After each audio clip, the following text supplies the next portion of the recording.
Hi. It's been a while. um, think I was supposed to record like videos every day last year and then this year, and kind of haven't been doing that. Hi everybody. Um, yeah, I guess sorry for the delay. This is me trying to do these videos again on a more regular basis. We'll see how it goes this time. I make no promises this time. It's going to be one take videos. But so many of you have been requesting that I make more videos because you really seem to enjoy it, and the YouTube channel has been growing. Even though I haven't posted anything in way too long. I can just say that my own pet peeve is that I hate editing videos, so that's why it's taking me so long. But yeah, we're back again, again with new difference and a different look and everything. Um, if you see some cats running around or noises in the background, again, this is all unedited. This is all just going to be one take. If I misspeak or if I mess up, you're just going to get a little bit more authenticity. And hopefully, I'll get better with time. But yeah, this is the way I can do videos that I don't feel terrible about and will probably be able to stick with. So, this is what we're rolling with. Hopefully, you enjoy them anyway. And we're gonna get started with the brainstorming that I had. Let me just open up this. Let me just open up this topic here. Um,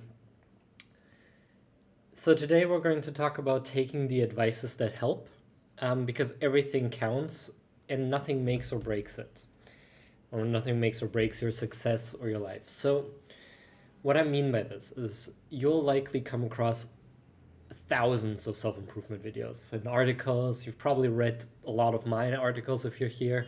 I've written over 4,000 articles, or close to 4,000 articles. It's a lot. And there's even more content out there. There's books, there's movies, there's seminars, there's posts, there's videos, there's all kinds of content. And with all of this content, it seems sometimes a little bit superficial. Because, for one, some of these tips are repeated a lot. And for another, it's just so much. Where do you begin? What do you start with? That's a question I get a lot, actually. Like, how do you start? What do you do?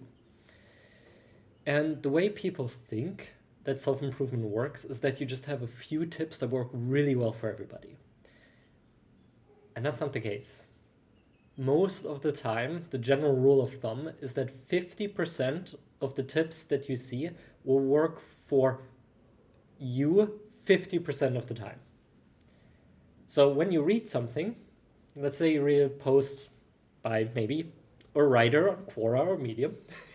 You read a post and it has 10 like tips of life or whatever. 5 of those will work for you half the time, which means when you're reading this, 2 or 3 will work for you. And the other 7 to 8 are probably going to be completely useless.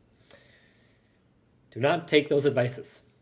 That's not the point of these posts. That's not the point of this advice. The point of this advice is for you to try out these 10 things to see what works for you. Because every single thing that you do adds a little bit. With all of this content out there, don't try to, be perfect. Don't try to adopt everything that you can. Instead, do try to adopt everything that you can, but don't try to adopt everything that there is. That's what I was trying to say. Try to take in everything that you possibly can, because everything makes a difference. Self-improvement is not about the one or two big things that change everything. It's about the tiny things that make a difference. Having another having another plant in your place, or 2 plants, even if it's a fake plant, just to be a little bit more green. Adding a little like statue to your place, keeping a clean desk, a poster, whatever it is, adding more light, whatever you can do will make a difference. But it's the small things that'll make that difference, the tiny things. Right? You work out for 5 minutes, that's a tiny thing. You go for a small walk, even if it's just around your home once. You hug someone, you give someone a compliment, you read one page in a book, you read half a page, you read one sentence in a book. Everything counts, and everything affects everything else too. You know that yourself. You know that when you work out, or when you get up early, or when you go to bed on time, when you get enough sleep, when you do a little bit more at your work, when you go out with friends, when you buy yourself something nice, whatever it is that you do. But when you do these things, you feel a little better. And because you feel a little better, you go into the next situation a little bit more confident, or feeling in a little bit higher spirits, or you do it with a little bit more zest. And that subconsciously, with your micro expressions, will create more opportunities for you then to have more good moments.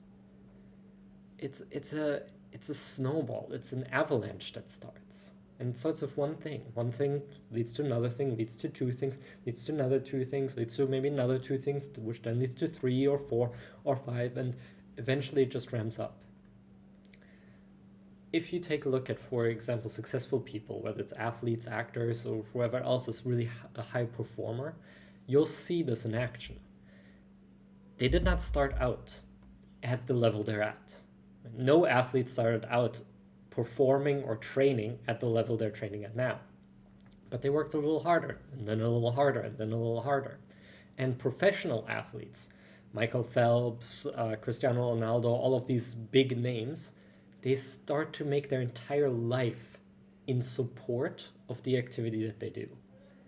And they will change everything. They'll have coaches, they'll have life coaches, sleeping coaches, nutrition coaches, work coaches, they'll have happiness coaches, they'll have all kinds of coaches, just so they get every area of their life down and make improvements in everything, because that affects their overall potential at the end.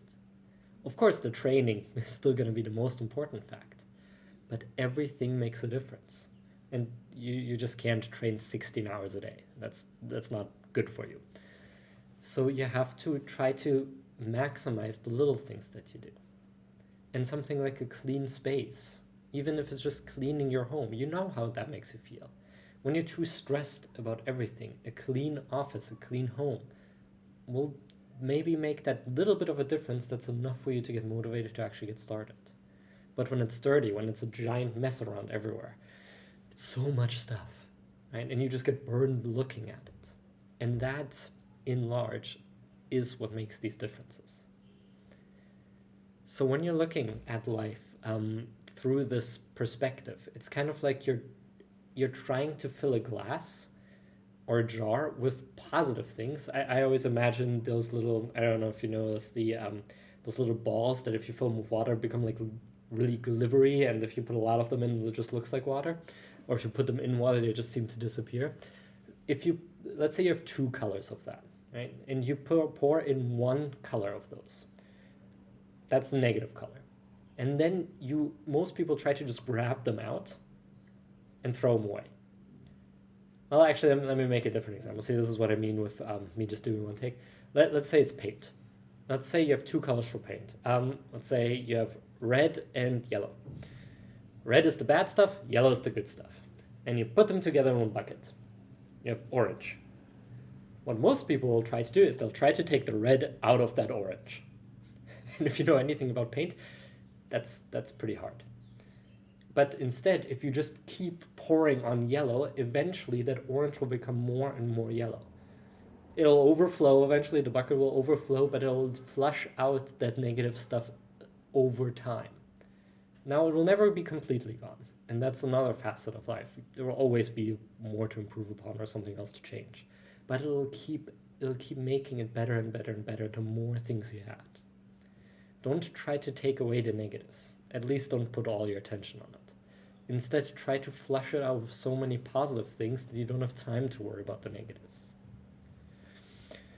That's what these self-improvement tips are for. That's what these videos are for. That's what the posts are for. It's not for you to take in everything. That's not the point. Not everything will work for you. But everything that does work for you, even if it's something tiny, it'll make a difference. At the end of the year, it's not about doing one thing perfectly all year. Right? If maybe your New Year's resolutions, you already stopped them. Doesn't matter. Restart. Because it's about the hits that you get. It's about every single hit that you get, every single thing that you do, every time you do it makes a difference. And vice versa, so does every negative thing. But focus on the positives. Focus on adding more. Focus on adding that little bit of exercise, that little bit of positivity, add an affirmation, add a little bit of meditation whenever you remember. And don't beat yourself up if you forget. Don't try to be perfect, just try to do it as best as you can and add as much as possible. You're not going to be perfect. No one is. I've been on a habit sheet myself for the last 7 years, and it's been going like that, up and down, left and right, as you can see by the videos, for instance. But it doesn't matter. None of that matters. What matters is what you do, not what you do not do. I encourage you today to look at a post, to look at a video, other than this one, to find one of those cliche 10 life-changing tips posts, maybe by a writer that you know, and to try out all of these tips and see which ones work for you, which ones make you feel a little better. Scrap the other 7 to 8 that probably won't work for you out of every 10, and keep the 2 that do. And then focus on those. And as you add those, it'll get easier to add more, and then more, and then more. And you don't even have to be perfect in it. Doesn't matter where you start. Doesn't matter what you start. What matters is that you start. And you do that long enough, and your life will change. And I know that's not what you want to hear, because you want the quick and easy solutions and quick and easy tips. But any good coach, any good self-improvement expert, any good high performer will tell you that that's not the way it works. It's the little things that make the difference. The big things are nice when they do happen, when you're lucky enough to have them, or when you get given a great opportunity. But on a day-to-day, the small things count. So I hope that put a little bit of a perspective on it. I enjoyed making this video. Hope it helps, and I'll see you in the next one. And now I'll try to end this video. So I still don't have anything to keep out. See you in the next one.